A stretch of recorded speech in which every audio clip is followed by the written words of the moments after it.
और West Indies batting करने आया, भाई 35 पर 2 हो गया वेस्टइंडीज, 35 for 2। और उसके बाद वो जो स्ट्रॉन्ग कमबैक किया है उन दोनों बल्लेबाजों ने, जॉन कैम्बेल ने और साथ ही साथ शे होप ने। और शे होप सबसे बड़ी उम्मीद बना हुआ है इस वक्त वेस्टइंडीज की टीम की, बिकॉज राइट नाउ वो 92 पर खेल रहे हैं। लेकिन जो जॉन कैम्बेल ने किया है, ये जो कारनामा उन्होंने किया है, क्योंकि उनके टेस्ट करियर का ये पहला 100 है और छक्के के साथ किया, ये दिलेरी दिखाई है। और उन्होंने लंबा छक्का लगाया, क्योंकि बहुत पीछे जाकर स्टैंड में गिरा वो छक्का। और आपको बता दें, कुछ आंकड़े में लेकर आया हूं दोस्तों आपके लिए, बड़े इंटरेस्टिंग है कि वो पारी का 58वां ओवर था जिसमें उन्होंने सेंचुरी बनाई और 173 गेंदों पर शतक आया है जॉन कैम्बेल का। प्रशांत भाई 9 चौके 3 छक्के लगाए। और मजे की बात यह है कि ये वो बैट्समैन है जॉन कैम्बेल जो फर्स्ट इनिंग में 10 रन बनाकर आउट हुए थे और जिसका कैच साई सुदर्शन ने पकड़ा था। अनबिलीवेबल, इनक्रेडिबल वो कैच था। लेकिन इस पारी में मुझे एक चीज लगी कि भाई 50वीं पारी उनकी हो गई थी। 50वीं पारी, इतना लंबा इंतजार,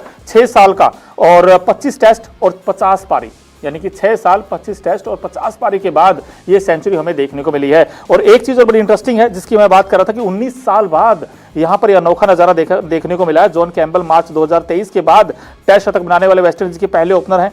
भारत के खिलाफ 19 साल बाद टेस्ट सेंचुरी बनाई है। और इससे पहले 2006 में डैरेन गंगा ने भारत के खिलाफ टेस्ट में 135 रनों की पारी खेली थी। लेकिन मैं बात इनफैक्ट कर रहा था यहां पर कि 2002 में वेवल हिंट्स ने ईडन गार्डन में 100 रनों की पारी खेली थी। लेकिन उसके बाद 2002 के बाद अब ये यहां पर शतकीय पारी आई। तो कहीं ना कहीं प्रशांत भाई, अगर आप इस पारी को देखें, हालांकि वो जो डिसमिसल हुआ रविंद्र जडेजा की, वो सीधी रहती हुई गेंद पर रिवर्स स्वीप मारने की कोशिश की और गेंद बिल्कुल सीधा रह गया और जोरदार अपील हुई थी, लेकिन अंपायर ने आउट ही नहीं दिया। बहुत वक्त के बाद उंगली खड़ी की, तब तक भारतीय खिलाड़ी सोच रहे थे कि क्या करें, लेकिन वो जैसे आउट दिया उन्होंने रिव्यू ले लिया, बट वो गेंद सीधी जा रही थी जब हमें रिप्ले में नजर आया। तो ये जॉन कैम्बेल की इस पारी को आप कैसे देखते हैं? क्योंकि एक ऐसी पारी जिन्होंने स्टार्टिंग में जब आए थोड़ा स्ट्रगल कर रहे थे, अपील भी हुई थी 2-3, लेकिन उसके बाद काउंटर अटैक किया, एक के बाद एक चौके छक्के लगाए। इस पूरी पारी को आप कैसे देखते हैं? जॉन कैम्बेल की अगर मैं सबसे खराब शॉट की बात करूं तो वही शॉट था जिस पर वो आउट हुए, क्योंकि रिवर्स स्वीप से पहले इस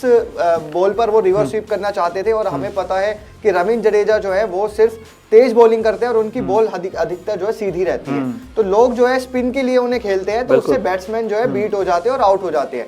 वही इस गेंद पर देखने को हमें मिला कि रविंद्र जडेजा की बॉल बिल्कुल सीधी थी और इस पर वो रिवर्स स्वीप करने गए, बॉल बैट से कनेक्ट नहीं कर पाए और सीधा जाकर उनके पैड पर लगी। कहीं ना कहीं जो है यही एक सिर्फ ऐसा शॉट था जो पूरी पारी में कैम्बेल के लिए सबसे खराब शॉट उन्होंने खेला। इसके अलावा जितने भी उन्होंने शॉट खेले, चाहे उनकी कवर ड्राइव हो, चाहे फिर उन्होंने रिवर्स स्वीप में भी काफी रन बटोरे हैं। हमें भूलना नहीं चाहिए जिस शॉट के चक्कर में वो आउट हुए, उसी शॉट से उन्होंने बहुत सारे रन भी बनाए थे इसी पारी में। तो कहीं ना कहीं ये पारी एक तरह से समझ लीजिए वेस्टइंडीज क्रिकेट के लिए एक अमृत की तरह है।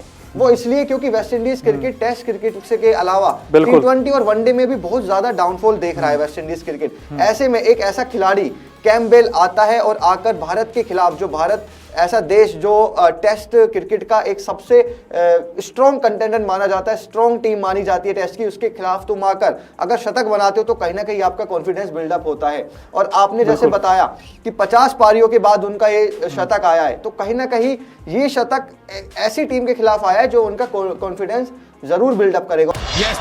क्रिकेट की हर बड़ी खबर, हर बड़े अपडेट और लाइव डिस्कशन के लिए जुड़िए मेरे साथ सिर्फ India TV cricket YouTube channel पर।